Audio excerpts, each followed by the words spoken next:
ஆண்டவராகிய இயேசு கிறிஸ்து நாமத்தில் அசம்பிளிஸ் ஆஃப் காட் வெள்ளூர் திருச்சபையின் சார்பாய் உங்களை யாவருக்கும் வாழ்த்துல தெரிவித்துக் கொள்கிறேன். இந்த 3வது எபிசோட்லேயே உங்களை சந்திக்கிறதுல சந்தோஷப்படுகிறோம். இன்றைக்கு இந்த சோஷியல் பிரின்சிபிள்ஸை குறித்து பேச விரும்புகிறேன். பர்சனல் பார்த்தோம், ஃபர்ஸ்ட் இதில் ஸ்பிரிச்சுவல் பார்த்தோம், இப்போ சோஷியல் பிரின்சிபிள்ஸ்.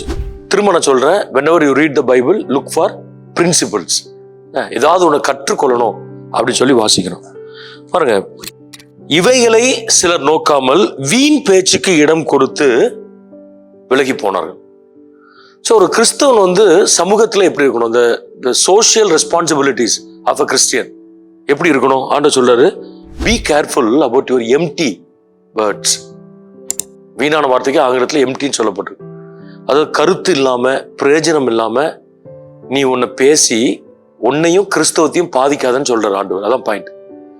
ஏன்னா நீ நல்லா கவனிங்க, our words will reveal our character. நம்ம வார்த்தை நம்முடைய சுபாவங்களை வெளிக்காட்டும். இப்போ இதுல என்ன சொல்லியிருக்கு? தமிழர் பழமொழி சொல்லுவாங்க, அகத்தின் அழகு முகத்துல தெரியுமாங்க. Face is the index of the mind. சோகமா இருந்தா சந்தோஷமா இருந்தா துக்கமா இருந்தா முகத்துல தெரிஞ்சிருமா. ஸோ அதே போல நம்முடைய மனசுல என்ன இருக்குங்கிறத வார்த்தை என்ன செஞ்சிடும்? காட்டி கொடுத்துரும். ஒரு கிறிஸ்தவன் என்ன பண்ணணும்? பக்தி விருத்திக்கு ஏதுவானதான் பேசணும். Speak the words that will edify others, that will encourage others. ஒரு ஆளை உற்சாகப்படுத்துகிற, ஒரு ஆளை பக்தி விருத்தி அடைய பண்ணுகிற வார்த்தைகள் தான் நம்ம வாயிலிருந்து வரணுமே ஒழிய நம்ம என்ன செய்யக்கூடாது? தவறான வார்த்தைகள், கெட்ட வார்த்தைகள், கண்ணிய குறைவான வார்த்தைகள், பிறரை கோபத்தை எரிச்சலை தூண்டுகிற வார்த்தைகள் நம்ம வாழ்க்கையில் என்ன செய்யக்கூடாது? வரக்கூடாது. B careful about your empty words. 1. 2வது 3வது அதிகாரம் வாங்க, 5வது வசனம். ஒருவன் தன் சொந்த குடும்பத்தை நடத்த அறியாதிருந்தால் தேவனுடைய சபையை நடத்துவது எப்படி?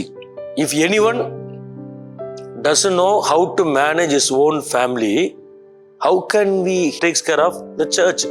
இது சர்ச் பிரின்சிபல் கிடையாது. நீங்க இந்த இதை உங்க இதில் அப்ளை பண்ணுங்க. If anyone doesn't know how to take care of his own family, how can he take care of the administration in the hospital, in the institution? How can he teach the subject? How can he work in the private sector? How can he do business? எப்படினாலும் எடுத்துக்கலாம். அப்ப என்ன principal ஆண்டவர் சொல்றாரு? Manage your family well. Family பத்தி நிறைய பேசுறோம், நானே நிறைய பேசியிருக்கிறேன். நம்ம யூடியூப்ல இருக்கு, இன்ஸ்டால இருக்கு. know how to manage your family.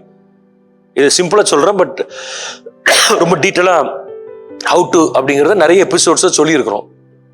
Intimacy பத்தி பேசியிருக்கிறோம், ஃபைனான்ஸ் பத்தி பேசியிருக்கிறோம், கான்ஃப்ளிக்ட் பத்தி பேசியிருக்கிறோம், ஸ்பிரிச்சுவல் கம்பேட்டபிலிட்டி பத்தி பேசியிருக்கிறோம். இதெல்லாம் நீங்க ஷார்ட் வீடியோனா எங்களுடைய இன்ஸ்டால பார்க்கலாம், ஸ்டாலின் மாணிக்கராஜ் இருக்கும், அதில் பார்க்கலாம்.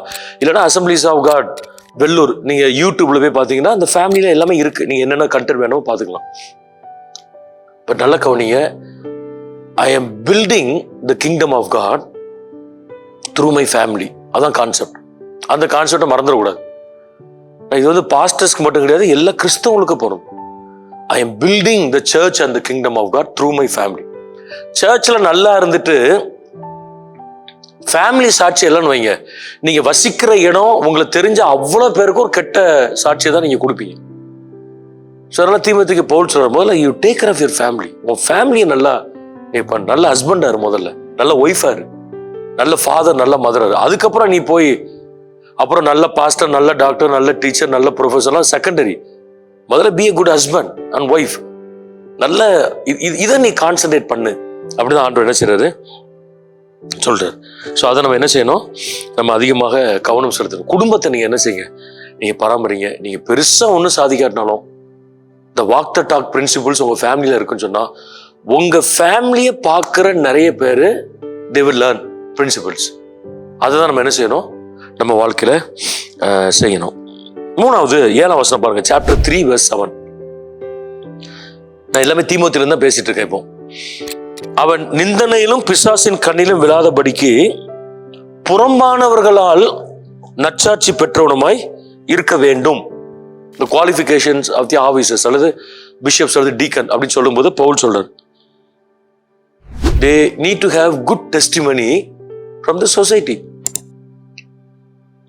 பாருங்க, ஊழியம் செய்யறதுக்கு அல்லது நல்ல கிறிஸ்தவனா இருப்பதற்கு அல்லது சர்ச்சில் ஒரு பொறுப்பு செய்வதற்கு நீங்க சர்ச்சில் நல்லவங்கள சாட்சி பெறுன்னு சொல்லலை பவுல்.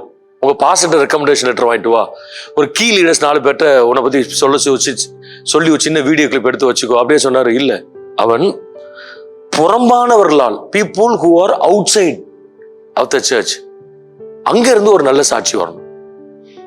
அப்ப அது ஒரு பிரின்சிபலா, நீங்க சோசியல் பிரின்சிபலா படிக்கிற என்னது, I need to have a good testimony in this society or இந்த community where I am working and residing. எங்க தங்கி இருக்கிறனோ, எங்க வேலை பார்க்கறனோ, அங்க எனக்கு ஒரு நல்ல பேர் இருக்கணும். சரி, இதுதாங்க இன்னைக்கு கிறிஸ்தவம். அவரு கிறிஸ்தவங்க, அவர் வீட்டுல இருந்து சண்டை அந்த வீட்டுல இருந்து நான் சண்டை சத்தத்தை கேட்டதே இல்லை. அந்த வீட்டை பார்த்துக்குங்க, அங்க இருந்து சினிமா சத்தம் கேட்டது கிடையாது. அந்த வீட்டுல அழுது புலம்பி கூக்கர்லிட்டு நாங்க கேட்டது கிடையாது. அவங்க வெளியே போகும்போது சந்தோஷமா போறாங்க. அந்த பிள்ளைகள் ஒரு நாளும் கெட்ட வார்த்தை பேசுறது கிடையாது, மிஸ்பிஹேவ் பண்ணது கிடையாது. அவர் ஒரு நாளும் லஞ்சம் வாங்கினது கிடையாது, ஒரு நாளும் டைமை மிஸ் பண்ணது கிடையாது, வார்த்தையில சுத்தம். இந்த சாட்சி தான் நமக்கு வேணும். இதை விட்டுட்டு அவர் நல்லா ஜோம் பண்ணுவார், அவர் நல்லா அந்நிய பாஷை பேசுவார், நல்லா குதிப்பாரு, வெள்ளச்சட்டை போட்டு பைபிளை தூக்கிட்டு போவாரு, நம்ம வெள்ளச்சட்டை தான் கெட்டோம். இந்த சாட்சிலாம் ரெண்டாவது, செகண்டரி. இது ஒன்றும் சாதிக்க போகுது. These kind of testimonies cannot touch the lives of the people. ஆனா அது தொடும். அதான் பவுல் சொல்றாரு, நீ புறம்ப சாட்சியம். ஸோ இந்த கிறிஸ்தவத்துல இன்னைக்கு நம்ம பெருசா பிரசங்கம் பண்ணி ஊழியம் செய்து சாதிக்கிறதை விட அமைதியா வாழ்ந்து காண்பித்து சாதிக்க பழக வேண்டும். அதுதான் பவுல் என்ன சொல்றாருன்னா, பிரான்சிஸ் அசிஸ் என்ன சொல்றாரு, நான் அடிக்கடி எங்க சர்ச்சில் சொல்லியிருக்கேன், you preach the gospel always, if necessary use words. தேவைப்பட்டா வார்த்தைகளை யூஸ் பண்ணு, வார்த்தைகளை யூஸ் பண்ணாமலே என்ன செய், நீ பிரசங்கம் பண்ணு அப்படின்னு சொல்றாரு. அப்ப ஆண்டவர்கிட்ட கேட்ப, ஆண்டவரே எனக்கு நல்ல சாட்சிகளை தாங்க, நல்ல சாட்சி உள்ளவங்க. சாட்சின்னு நீங்க டெஸ்டிமனி நினைச்சுக்கூடாது, மைக்கை பிடிச்சி முன்னாடி கர்த்தருக்கு ஸ்தோத்திரம் மகிமை உண்டாதாக, கர்த்தர்களுக்கு நன்மை செய்தாலும் ஒரு பாட்டை பாடி அதை சொல்லல போல். சாட்சி சொல்லு அப்படிங்கிறது வேற, சாட்சியா இரு. Being a witness is completely different from sharing our testimonies. ரெண்டுக்கும் பெரிய என்ன செய்யுது, வித்தியாசம் இருக்கு. ஆண்டவர் இன்றைக்கு இந்த வார்த்தைகளை கேட்கிற நம்ம எல்லாருக்கும் அவர் நல்ல சாட்சி உள்ள வாழ்க்கையை கர்த்தர் என்ன செய்வார், தருவார். அதை தான் நம்ம ஃபோக்கஸ் பண்ணிட்டே வரணும். இந்த இன்னர் பியூட்டி, இந்த கேரக்டர் டெவலப்மெண்ட் அப்படின்னு ஜோம் பண்ணிட்டே வாங்க. கர்த்தர் நமக்கு என்ன செய்வார், ஆண்டவர் ஆசீர்வாதங்களை தருவார். நீங்க 5ஆம் அதிகாரத்துக்கு வாங்க. 5ஆம் அதிகாரத்தை நீங்க ஃபர்ஸ்ட் ஃபியூ வர்சஸ் நீங்க வாசிங்க. முதிர் வயது உள்ளவர்கள் எப்படி ட்ரீட் பண்ணணும், பாலிய சகோதரர்கள் புருஷன் எப்படி ட்ரீட் பண்ணணும், உத்தம விதைகள் எப்படி ட்ரீட் பண்ணணும் அப்படின்லாம் சொல்ல. இப்போ எல்லாத்தையும் வாசிக்க டைம் இல்லை. நீங்க சாப்டர் 5 verses 1 to 5 வாசிங்க. இதுல ஒரு பிரின்சிபலை சொல்ல விரும்புறேன். பி எ பீப்புள் பர்சன், அல்லது ட்ரீட் பீப்புள் ஜென்ட்லி. நீங்க ஒரு கேள்வி கேட்கணும், how to I treat others, நான் மற்றவங்களை நான் எப்படி ட்ரீட் பண்றேன். உங்களை நீங்களே ஒரு கேள்வி கேளுங்க, நான் இவரை நல்லா ட்ரீட் பண்றேன், இவரை இல் ட்ரீட் பண்றேன், அப்ப இவரை ஏன் நான் நல்லா ட்ரீட் பண்றேன்? If your treatment is based on education, money, reputation in the society, that is false treatment, not biblical. அது கர்த்தருக்கு அது பிடிக்காத ஒண்ணு. So irrespective of their position, அவங்க மணி, அவங்க ஜெண்டர். சில பேர் பெண்களை ஒரு மாதிரி, பெண்கள்னாலே அவங்க நல்ல பொசிஷன்ல தானே அவங்களை இல் ட்ரீட் பண்ணும். பெண் தானே ஒரு மாதிரி இல் ஜெண்டர் பயாஸ்ட் இருக்கும் அவங்களுக்கு. சில பேர் பணக்காரனா ஒரு மாதிரி ட்ரீட் பண்ணுவாங்க, பெரிய கார்ல தான் ட்ரீட் பண்ணுவாங்க, பெரிய ஆட்களை ஐயாம்பாங்க, சாதனால வாயா அப்படிம்பாங்க. இதெல்லாம் ஆண்டவர் பார்க்குறாரு. ஸோ நீங்க யோசிங்க, நான் ஒரு இன்ஸ்டிடியூஷன் வேலை பார்க்குறேன்னா உள்ள போகும்போது அந்த டைரக்டரை நான் எப்படி ட்ரீட் பண்றேன், என்னுடைய பாஸ் எப்படி ட்ரீட் பண்றேன், பாஸ்ல இருக்கிற செக்யூரிட்டி எப்படி நான் ட்ரீட் பண்றேன், இதெல்லாம் இட் கவுண்ட்ஸ். ஆண்டவர் இதெல்லாம் பார்க்குறாரு. அதனாலதான் அவர் இன்ஸ்ட்ரக்ஷன் கொடுக்குறாரு, வயசானவங்களை எப்படி ட்ரீட் பண்ணு, விதவைகளை எப்படி ட்ரீட் பண்ணு. அந்த ட்ரீட்மெண்ட் அப்படின்னு ஒண்ணு இருக்கு. ஸோ கிறிஸ்தவம் எப்பவுமே எப்படி இருக்கும் அப்படின்னா பீப்புள் பர்சனா இருக்கும். Always we need to win people. அதாவது நீங்க நல்லா கவனிச்சீங்கன்னா, ஒருத்தர் ஒரு தொழில சக்சஸ் ஆகுறதுக்கு 35% நாலேஜ் இருந்தா போதுமா? ஒரு டீச்சருக்கு 35% சப்ஜெக்ட் தெரிஞ்சா போதும். ஒரு டாக்டருக்கு 35% மெடிசன்ஸ் இருந்தா போதும். ஒரு ஆஃபீஸருக்கு அந்த ஃபைல் ஒர்க்ஸ் 35% தெரிஞ்ச போதும். மீதி 65% இஸ் பேஸ்ட் ஆன் ரிலேஷன்ஷிப். நான் எங்கள் சர்ச் லீடர்ஷிப்புக்கு அதை டீச் பண்ணியிருக்கிறேன். அப்போ success depends on your relationship, not only on your skills and abilities. அப்போ நம்ம ஸ்கில்ஸை டெவலப் பண்ணணும். சில பேர் சொல்லுவாங்க, அந்த திறமை இருக்கிற இடத்துல தாங்க திமிர் இருக்கும். அவர் ஏங்க இப்படி இருக்கிறாரு? அவருக்கு திறமை ரொம்ப இருக்குங்க, அதில் திமிரா தான் பேசுவார், திமிரா பார்ப்பாரு, மனுஷங்களை மதிக்க மாட்டாரு. அவரை மாதிரி டாக்டர் இந்தியாவிலே கிடையாதுங்க, ஆனால் பேஷண்ட் எல்லாம் இல் ட்ரீட் பண்ணுவார். இவரை மாதிரி ஒரு ஆர்கிடெக்ட் யாருமே கிடையாது, ஆனால் அவர் மனுஷன் வேலை பார்க்க முடியாது. அந்த ப்ரொஃபஸர் டீச்சர் பாடம் எடுத்தாங்கன்னா அப்படியே உட்காந்து வாய்ப்புலேருந்து கேட்டுட்டே இருக்கலாம், ஆனால் மனுஷன் பக்கத்தில் என்ன செய்ய முடியாது. இது வேணா உலகத்துக்கு செட் ஆகும், ஸ்மார்ட்னஸ் எபிலிட்டி. கிறிஸ்தவத்துக்கு செட் ஆகும். கிறிஸ்தவனை விட பீப்புள் பர்சன். அவர் கண்ணியமா நடத்துவாரு, அன்பாரு பேசுவாரு, பார்ட்சியாலிட்டி அவர்கிட்ட கிடையாது. ஆட்களை என்ன செய்வார்? ட்ரீட் பண்ணுவார். அப்ப ஆண்டவர் என்ன சொல்றாரு? மனிதனை மனிதனா ட்ரீட் பண்ணுங்கிறார். ஏன்? அவனுக்குள்ள ஒரு ஆத்மா இருக்கு. அவன் பிச்சை எடுக்கிற வேலை செஞ்சாலும் he has a soul. அவனுக்கு ஒரு ஆத்மா இருக்கு. நாளைக்கு அவர் ரட்சிக்கப்பட்டு பரலோகம் வரும்போது ஒரு இடத்துல உட்கார போறோம். அதுலதான் இந்த ஐஸ்வர்யவான் லாசரு சம்பவத்துல ஆண்டவர் தெளிவா எக்ஸ்பிளைன் பண்ணாரு. வாழ்க்கை ஃபுல்லா நல்லா இருந்தான், பட் வாழ்க்கை ஃபுல்லா பிச்சைக்காரனா இருக்கிறான்.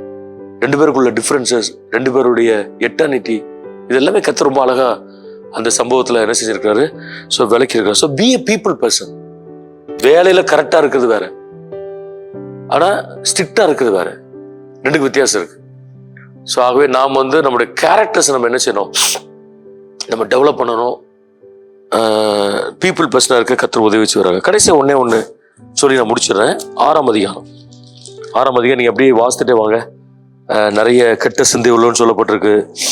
இருமாப்பு, ஒன்று மரியாதவன், தர்க்கங்கள், பொறாமை, அப்படிலாம் நிறைய சொல்லிட்டு பவுல் 5ஆம் வசனத்துல கடைசி சொல்றாரு, சாப்டர் 6:5 சொல்றாரு, இப்படிப்பட்டவர்களை விட்டு விலகு. சரி, இப்படிப்பட்டவர்களை விட்டு விலகு. அப்போ என்ன principal? have nothing to do with the corrupt people.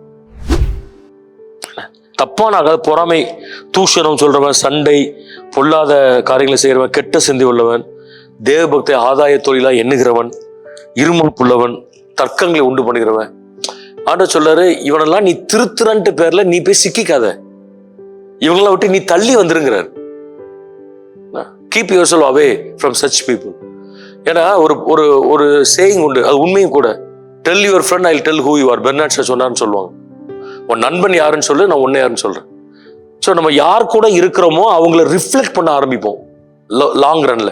அவங்களுடைய லாங்குவேஜ், அவங்களுடைய மேனரிசம், அவங்களுடைய பேட்டர்ன் ஆஃப் கம்யூனிகேஷன், அவங்களுடைய தாட்ஸ், இது எல்லாமே நம்ம என்ன செய்வோம்? ரிப்ளிகேட் பண்ணுவோம். நம்ம பண்ணணும்னு நினைக்க மாட்டோம், அப்படி வரும், டிஃபால்ட்டா வரும். அதனாலதான் கிறிஸ்தவங்க பைபிளோட இருக்கணும், ஆண்டவரோடு இருக்கணும். தப்பா திங்க் பண்ற ஆட்கள் கூட இருந்தீங்கன்னா கண்டிப்பா ஒரு நாள் நீங்க தப்பா தான் திங்க் பண்ணுவீங்க.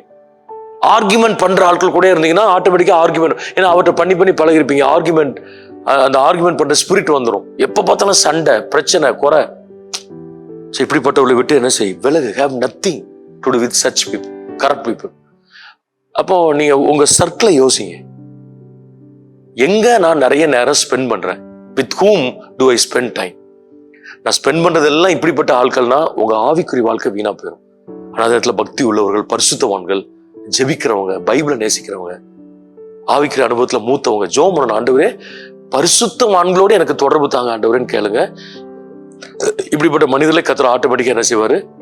ஸோ இன்னைக்கு நம்ம சில சோஷியல் பிரின்சிபிள்ஸை படிச்சிருக்கிறோம். இன்னும் நிறைய இருக்கு, படிங்க. அவரோட வாழ்க்கையில என்ன செய்யுங்க? செயல்படுத்துங்க. கர்த்தர் உங்களுக்கு கிருபை தருவார். ஜெபம் பண்ணுமா? ஆண்டவரே, நாங்கள் இந்த நாளில் கற்றுக்கொண்ட அந்த சோஷியல் பிரின்சிபிள்ஸ்க்காக ஜெபிக்கிறோம். தீமோத்தி புத்தகத்தில் கற்றுக்கொண்டோம். அது எங்கள் வாழ்க்கையில் அப்படியே பிராக்டிஸ் பண்ண எங்களுக்கு உதவி செய்யும். நாங்கள் வாழ்ந்து காண்பிக்கிற கிறிஸ்தவங்களாய், வாழ்ந்து காண்பிக்கிற திருச்சபையாய் இருக்க எங்களுக்கு உதவி செய்யும். அதன் மூலம் அநேக தொடப்பட கர்த்தர் உதவி செய்கிறாங்க. ஒருவரை மகிமைப்படும். கேட்ட சத்தியத்தை கேட்ட யாவரையும் ஆசீர்வதிக்கிறோம். இயேசு நாமத்தில் பிதாவே.